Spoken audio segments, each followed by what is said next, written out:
Baiklah, di hadapan kita telah hadir Bapak Imade Doni Munaya sebagai owner di Muna Fresh, toko buah keluarga.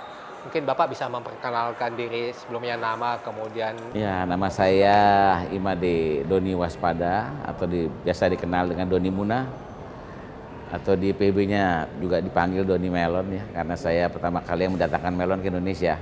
pertama sekali. Iya, ya jadi pada saat itu saya jalan-jalan ke Taiwan, kemudian saya melihat ada suatu produk yang kayaknya bagus dan mempunyai prospek, saya bawa ke Indonesia, kemudian saya kembangkan. Dan saya kembangkan itu nggak jauh-jauh di samping kampus IPB. Ya. Nah, di sana pelan-pelan berkembang, kemudian saya sebagai pengumpul buah. Setelah pengumpul buah, saya punya toko buah. Setelah punya toko buah, saya beternak toko buah. Saya menghentikan menjadi pengumpul, tapi langsung sebagai pemilik beberapa toko buah. Oke, baiklah. Menjadi kaya melalui sektor pertanian itu merupakan diskusi yang panjang ya Pak ya. Artinya itu sangat menjanjikan. Mungkin Bapak punya pandangan ya. Apakah memang ini memungkinkan untuk kondisi sekarang ini? Karena orang menganggap bahwa sektor pertanian itu sektor yang kumuh, yang keterbelakang, petani miskin dan lain-lain. Bagaimana kita mencoba untuk melihat itu dan mengubah paradigma itu Pak terhadap masyarakat, khususnya untuk kaula muda lah pada umumnya. Intinya sih satu, ya kita harus fokus ya. Kita harus fokus, jangan pindah-pindah dulu lah. Baru ya, karena saya melihat keberhasilan dari berbisnis agribisnis itu jangan dilihat di bawah 5 tahun, selalu di atas 5 tahun gitu. Nah, kita kuat nggak selama 5 tahun itu? Bahkan ada orang mengatakan sampai dengan 10 tahun, seperti saya ini sampai 10 tahun jatuh bangunnya ya. Teman-teman sudah maju semua, saya masih tertinggal ya, boleh katakan gitu ya, karena memang inilah bisnis yang harus digeluti terus dan fokus ya. Sehingga saya terasa sekali setelah 10 tahun bergelut baru ada hasilnya. Jatuh bangunnya jangan ditanya ya, semuanya, keluarga pun merasakan, semuanya merasakan ya. Banyak orang pengusaha itu, banyak orang mengatakan bahwa kalau ingin berbisnis dengan pengusaha lain, jangan dengan pengusaha yang sukses, tetapi pengusaha yang pernah jatuh. Oh, justru Ya, itu harus. Kebanyakan kalau paradigma kita mau berbisnis, Iya, harus dengan sukses. Ya. yang sukses gitu. Kalau saya malah kebalik, saya akan mencari orang yang pernah jatuh. Tapi justru itu kan bisa menurunkan semangat kita gitu Pak, jadi patah semangat gitu. Jadi begini, kalau kita berbisnis dengan orang yang pernah jatuh dan sukses, ya, kita nanti kalau masuk ke berbisnis dengan orang yang pernah sukses dan belum pernah jatuh, nanti kita berbisnis dengan dia, kita dianggap kita lah yang membuat dia jatuh. Ya, lebih baik saya itu berangkat berbisnis dengan orang-orang yang pernah jatuh tapi bisa bangun lagi dan sukses ya. Nah, saya rasakan di sini beberapa kawan saya juga sebagai pemasok saya semua, baik itu masuk semangka, melon dan sebagainya, yang pernah jatuh dia, tetapi dia bangkit lagi. Dan akhirnya kita selama 10 tahun ke sini udah merasakan semua, betul-betul boleh katakan hasilnya ya.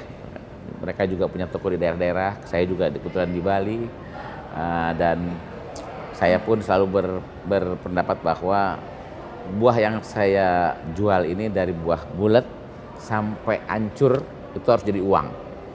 Ya, contohnya buah bulat, katakan belas semangka bulat kita jual bulatan, kemudian ada potongan, ya kan, ada jus. Nah, ya, kemudian kalau ada mangga segala macam tuh, ada rujak bebek namanya itu kan, udah bebek hancur lagi kita jadikan cacing. Cacing itu cacing yang udah waste product itu udah, lagi. iya, jadi ya. jangan sampai terbuang. Sehingga di agribisnis selalu mengatakan bahwa kalau kita ingin berbisnis agribisnis, dari mulai yang buah bagus, produk bagus sampai yang jelek harus jadi uang. Kalau ini tidak tercapai, di belakang itu cuma buang-buang saja, itu pasti kita hancur. Kita nggak mungkin kita bermain di yang bagus saja. Dalam produksi pertanian itu pasti ada yang bagus, sedang dan jelek. Dan semua harus kita jadikan uang. Nah, di sini kuncinya ya untuk produksi. Kayak contohnya main kayu misalnya. Orang main kayu kan sampai yang bongkol-bongkolnya jadiin kerajinan mainan anak-anak dan sebagainya tuh kan. Itu kan tidak ada yang terbuang semuanya. Dia bisa bertahan, tapi kalau cuma ngambil batangnya aja segala macam, sebentar itu umurnya, nggak akan lama. Karena yang ngambil batangnya itu bakal banyak orang. Yang mikirin sisanya dikit. Justru sisanya itu yang menjadi uang sebetulnya. Itu yang kita harus olah dengan baik. Kalau dilihat dari sepak terjang Bapak itu kan tentunya dibutuhkan sebuah ketegaran gitu ya. Mungkin pasti saya yakin Bapak itu punya seorang tokoh gitu atau yang diidolakan sehingga Bapak bisa bertahan di sektor itu dan meyakini bahwa ini adalah sektor yang menjanjikan sehingga Bapak bisa berhasil seperti sekarang. Kira-kira siapa Pak yang menjadi panutan Bapak gitu? Saya sebetulnya menjadi pengusaha ini ya terus terang dalam kuliah tuh pas-pasan ya semua nilainya ya. Boleh katakan begitu, sehingga kebetulan orang tua saya juga seorang tokoh perbankan yaitu Inyoman Muna. Dia juga saat itu sudah menyiapkan diri saya untuk menjadi seorang bankir. Tetapi apa boleh buat, angka saya selalu ngepres setiap kenaikan kelas di PB, sehingga saya lebih senang bertani. Dan saya disupport oleh orang tua. Nah, iya disupport akhirnya. Kenapa? Dan tadinya dia tidak percaya bahwa saya akan terjun di dunia ini, dunia petani ini, ya kan? Saya untuk meyakinkan beliau, saya mengatakan bahwa saya pinjam nama Bapak. Kenapa begitu kamu pinjam?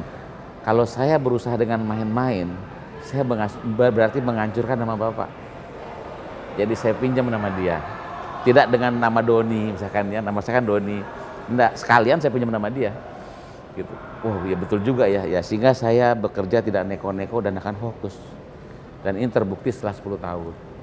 Dia sabar menunggu saya, dia pinjemi garasinya, dia pinjemin teleponnya, telepon rumah jadi gudang buah saya segala macam. Itulah pengorbanan orang tua semua.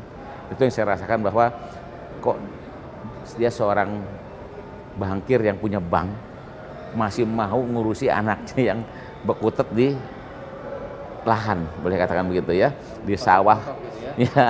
Pokoknya disitulah saya merasakan bahwa inilah support saya gitu ya. Oh ya, Bapak kan sebagai seorang anak bankir gitu, waktu modal usaha pertama itu apakah lebih gampang mencari modal dulu dari mana? Saya malah nakal waktu itu. Waktu itu saya kuliah sudah punya mobil ya, diberi mobil saya waktu itu ya, sudah punya mobil, sudah punya motor, sudah punya rumah lagi ya kan. Saya kuliah itu di Bogor sudah punya rumah, mobil, motor, lengkap gitu ya. Cuma tuh saya jual, diam-diam. Jadi mobil, motor saya jual. Saya kongsi dengan teman-teman saya panggilin teman-teman yang senasib dengan saya yang angkanya kurang bagus. Saya bertanam melon di samping kampus. Itulah mulainya. Jadi begitu pas waktu itu saya ingat mobil salah satu merek mobil, saya jual 4 juta. Begitu saya panen saya dapat 8 juta. Tapi begitu saya kejar lagi mobil itu sudah tidak ada, sudah dikirim ke Surabaya. Akhirnya saya malu, saya datang ke orang tua saya katakan, mobil itu saya jual, tetapi inilah hasilnya 8 juta, saya bilang gitu kan. Ya dia marah sebentar, dia bilang harusnya kamu ngomong, tetapi kamu ngapain aja ya, saya nanam melon dan akhirnya hasilnya ini Pak. Ya sudah terusin aja, dia bilang. Nah disitulah saya disupport sama dia boleh katakan saya mendapat fasilitas lah, boleh katakan tempat dan sebagainya, sehingga saya sampai punya 10-12 kebun besar di Jawa Barat. Apakah ada impian Bapak yang lebih besar lagi? Ini kan Bapak kan masih di Bali gitu, mengembangkan di luar Bali atau mungkin ke seluruh dunia kali dengan branding Muna Fresh. Sebenarnya kepikiran ke sana gitu. Ya saya di Bali juga diajak kakek saya karena kakek saya orang Bali. Dibilang di sana banyak upacara, jualah buah-buahan di Bali karena banyak upacara. Saya nurut, ya kan. Kemudian saya buka outlet-outlet di sana dan ternyata berkembang, ya kan. Beda seperti di kota-kota besar yang katakan swalayan sekarang kan sudah ada potongan-potongan yang sangat mencekik leher kan. Sampai 20% dipotong segala macam. Lebih baik kita jualan sendiri, untung 5% tapi tiap hari. Ya, itu pilihan kita kan jadinya kan seperti itu, dan alhamdulillah sekarang sudah 17 outlet sekarang sampai saat ini. Kasih banyak. Oke, baiklah, mungkin waktu kita terbatas ya Pak. Namun makasih banyak. Kami ingin juga Bapak memberikan pesan tip atau trik kepada masyarakat, kepada para petani, muda-muda khususnya kepada para mahasiswa ya. Dengan moto yang bisa Bapak sampaikan kepada mereka. Ya motonya bagi saya adalah kerja keras, jujur, ya, fokus, ya. untuk suatu bidang usaha. Percaya akan di jalan yang baik nantinya. Makasih. Ya. Oke, terima kasih Ya, Pak. makasih Sampai banyak. ketemu di kesempatan lain. Baik, mari. Makasih.